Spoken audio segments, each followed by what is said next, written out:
Office வந்து திங்கக்கிழமை லீவை போட்டு தோரணம்லாம் வாங்கிட்டு வந்துட்டேன். நாளைக்கு ஆஃபீஸ் ஃபுல்லாக தோரணம் கட்டி கலகலன்னு கலக்கிறோம். என்ன தோரணம் கட்ட போகிறேன்? தோரணம் ரிசல்ட் வருதுல்ல, எலெக்ஷன் ரிசல்ட்டு. சரி, 4ஆம் தேதி.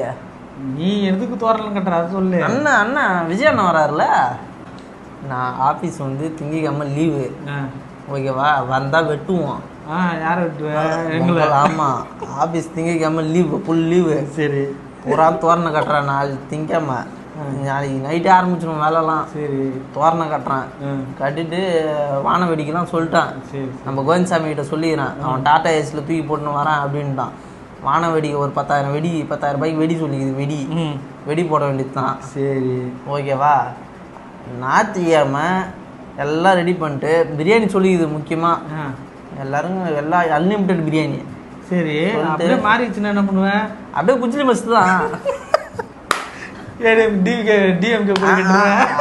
பொடி வந்து சும்மா இல்லை, பொடி வந்து நார்மல் பொடி தான் கட்டுறது, கச்சோடி இல்லை. அப்படியே குஜிலி மஸ்து பண்ணிக்க வேண்டியதுதான். எது ஜெயிக்குதோ அது.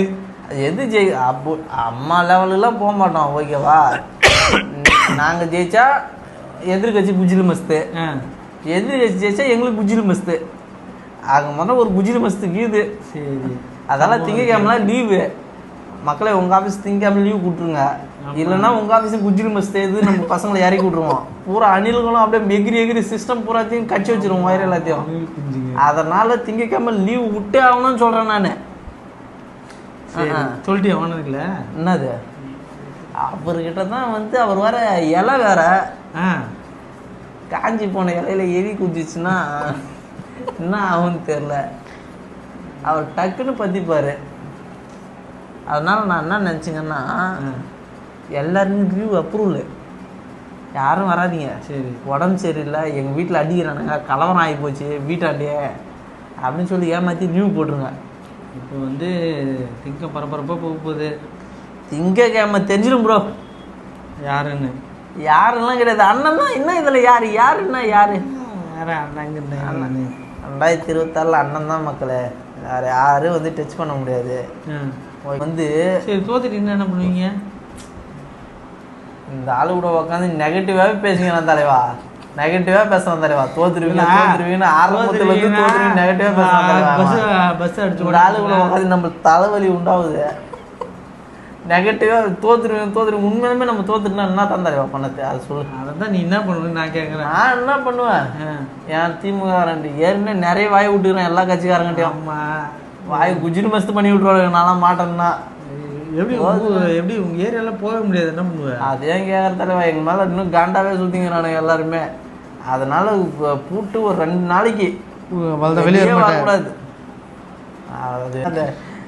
அப்ப உங்கால ஏங்க பிகே படிச்சானு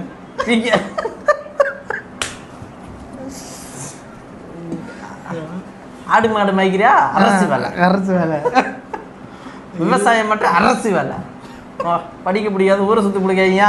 வா வண்டி எடுத்துன்னு போ, ஊரை சுற்றிட்டு வா. 500 ரூபா. அது போக நம்ம பக்கத்து ஆஃபீஸ் இதுல எதிர்க்க அவங்க வந்து ஒரு 2-3 பேர் வந்து கீழே நின்று பேசியிருந்தானுங்க. நானும் போயிருந்தேன். பட்டாசு வந்து அண்ணன் அதான் அண்ணன் தான் முதலமைச்சர் அப்படின்னு. தம்பி எந்த அண்ணனை பார்க்குற அப்படின்னு சொல்லிட்டு ஏன்ட கேட்குறாங்க. நம்ம விஜய் அண்ணன் தான், வேறு யார்? அது விஜய் அண்ணனா?